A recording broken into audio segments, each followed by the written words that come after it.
Update: I exposed my ex-husband's lies to my son. Original post: when our son was around 8 years old, my husband started acting different, more secretive and accusing. Me talking with a guy friend or being friendly to the barista equaled straying eyes. I found out a couple of months later he was having an affair with his coworker. I immediately filed for divorce and left him, and we had joint custody of our son.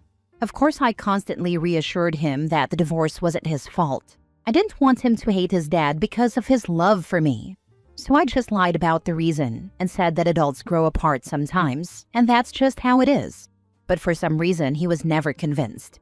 Well, I now know the reason. Years have passed. I just found out that my son thinks the divorce was my fault. I was livid when he mentioned it to me, not mad at him, of course. He told me that ever since I started dating my new boyfriend, his dad revealed the truth of the divorce, which is that I got paranoid, disrupted his work life, became distant, and best of all, I cheated on him. I can tell you right now I did not. I confronted that piece of trash, and he got flustered, started screaming cuss words at me, cussing out his own son in the process. He told me that it's all because I didn't forgive him and that I'm rubbing my new boyfriend in his face. I'm literally not. I don't even want the two of them mingling. So of course I come back home and tell my son the whole truth.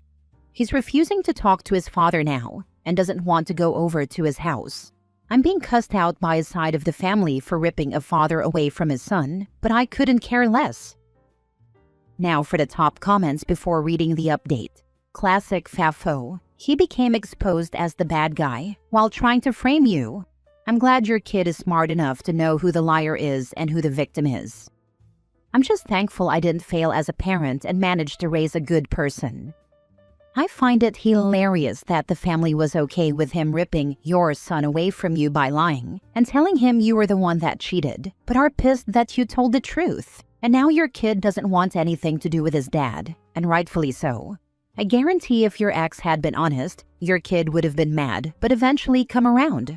But since he lied to him and blamed you, I don't know if he's ever going to want to come around. And that's all your ex's fault. Boo-hoo for his side of the family, being stupid collateral damage that encouraged the lie. That's like my ex-husband's family. It's always been okay for them to lie, cheat, and steal, but no one is allowed to do any of it to them, because they're just so special. This sounds like my relationship with my kid's father. I told them we had just drifted apart, and he still loves them. And as they got older, he told our youngest, she was probably 12 at the time, 14 now, that I broke his heart and I cheated. So I blew up his world with the truth. I told them he mentally and verbally abused me. He took my medication away from me while we were on vacation, so I would act crazy. But he just magically found them in the drawer me and my family, and I looked in. And he was the one, in fact, that cheated. And all the years that he was never there, I was the one putting gifts under the tree, signing his name because I didn't want them to feel like he didn't love them. I made so many excuses to them about their dad to make him look like a good guy. Yeah, never again. Now for the update. My son has gone fully no contact with his bio dad. As for his emotional state, the shock has subsided a bit and has been replaced with anger. When he made his decision final, I got a death threat from my ex-mother-in-law. My ex-sister-in-law started harassing my own parents, and my ex-husband showed up at my door angry and drunk. I've kept records of everything that they've done until now. I called the police and had my ex escorted off the property when he refused to leave and started to get violent with my boyfriend. I thought about hiding all this from my son because he's had enough of a shock, but I figured that lying to him in the first place is what got us into this mess, so he knows everything. The good news is that they've stopped harassing me for the time being. I guess the police escorting my ex away from my house was a wake-up call for them. They contacted me once to ask me not to press charges, and haven't contacted me since. Next story. Am I the a-hole for not buying for or making my son share school supplies with his step and half siblings? I have one son who is 15. My ex and I broke up when he was 1, and my ex is now married to someone else and has 3 more children and 2 stepchildren. We split 50-50 custody and have always purchased things for each house instead of stuff that goes between houses. Only now my ex and his wife are financially struggling, and they are resentful because my son got all new things for school this year that I purchased, and they had to reuse old stuff for their other kids. At first, I was asked to donate supplies to them in order to show we're all one family, which we're not. We have a common family member, but I am not my ex's family and he is not mine. This would never be done if the shoe was on the other foot, and he was always especially possessive of things he bought for our son when our son was younger. When this failed, my ex decided our son should share what he has with the other kids. So my son decided to take none of it to his dad's house. He finishes homework at school and leaves his supplies in his locker for the next day. My ex told me I should not be okay with this. But I am. It's not my job to buy these other kids' supplies, and my son needs his own supplies. Why should I ask him to give away stuff he needs? I asked my ex and he said more could be purchased. I told him that's as good as making me buy for his kids who are not mine, and I told him that will never happen. Ex's wife told me I am a selfish C-word and how freaking dare I make her kids feel like crap when they see my son with everything shiny and new, and they don't have that. I told her that's for her and my ex to figure out, not for me. My ex said I was teaching our son to not help family and that I'm being spiteful against kids. I asked him would he be so willing to help any child of mine I had after him, and he told me it's different because men always have to pay child support. And I asked him why his stepkids don't have child support being paid then. That could have given them the money for new supplies. At that point, the conversation ended, but they are extremely hostile toward me now. Am I the a-hole? Not the a-hole. Seriously, why isn't she getting child support? A question they could now reflect on, I suppose. And your son thoughtfully removed the argument that the steps and halves have to see his shiny new supplies because he doesn't bring them to the house for fear of theft. Are her kids from different dads and she doesn't have contact with either of them? Or is it that she doesn't even know who the fathers are? They have the same father, who's a deadbeat from what I have been told. Sucks for her that she has dismal taste in men, but that sure as heck ain't your problem. Not the a-hole. I would recommend all future correspondence with your ex and his wife be through one of those parenting apps, if it isn't already, especially if they're going to be nasty. Document everything. I have a feeling with the level of entitlement shown already from them that this situation may get worse before they back off. Not the a-hole. I am willing to bet he started the culture of separate things for separate households. Only 3 more years with this and you'll be free. You would be correct, and he did it in the most aggressive way possible. He damaged his relationship with our son in the process too. Not the a-hole. You've already said it. This is not your responsibility. Maybe his kids will learn the valuable lesson of, hey, maybe we should not make the same mistakes our parents did. And that they don't need everything to be brand new. They're using leftover and partially used supplies from last year, not having to share a single stub of a pencil and write all of their homework on whatever scrap paper they can scrounge up from the neighbor's recyclables. When I was in school, it was a safe bet that A, I wouldn't use every exercise book and notepad in the bulk packs bought at the start of the school year. B, at least some of the exercise books and notepads I had used would only have a few pages worth of use. C, I wouldn't have used every pencil until I had nothing but stubs left.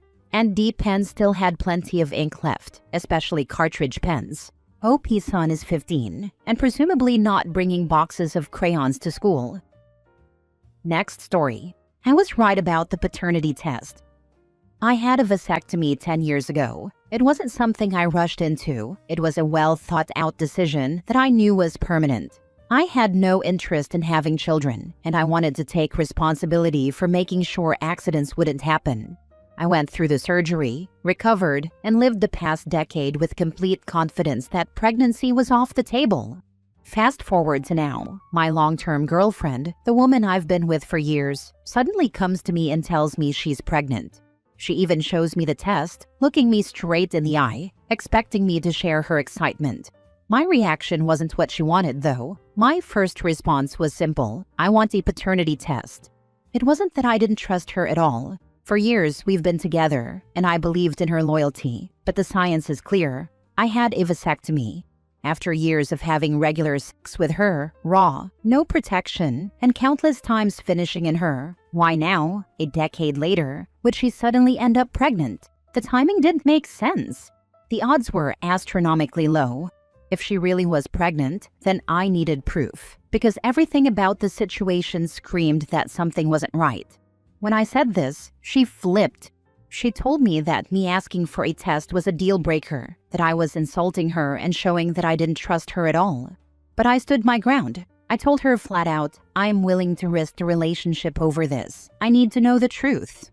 The days between that conversation and when we finally got the test done were awful. The tension in the apartment was like a cloud hanging over us. She kept trying to act normal sometimes. Other times she was cold, but I stayed quiet and waited. Then the results came back. And guess what? I was freaking right. The kid wasn't mine. The moment I saw the proof, I packed my bags. I didn't yell. I didn't argue. I let her keep the electronics, the TV, whatever she wanted. I just left. I make decent money, so I wasn't worried about rebuilding my life from scratch, but it still stung to walk out on years of my life like that. For the first few days after I left, she kept trying to call. I ignored it. Then came the texts. That's when she told me some story about how maybe she was violated but didn't remember. I'll be honest, I don't believe her.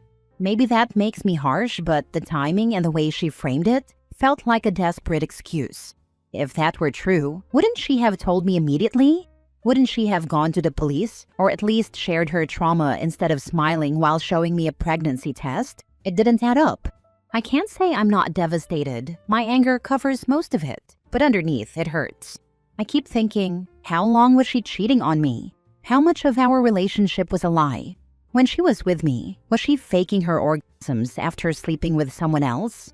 Did she ever really love me at all? Or was she just using me for stability while having her fun elsewhere? Cheaters deserve nothing, and I know I dodged a bullet by not being married to her. But the truth is, I feel broken right now. My story might sound dramatic, but living it is painful. I don't know when I'll be able to trust anyone again. Get tested and block her. In the process of testing, thanks. I am sorry this happened to you. Hope you can heal, and make sure she doesn't try to make you pay for the child in any way. I blocked her and her family on everything and told my parents, who loved her.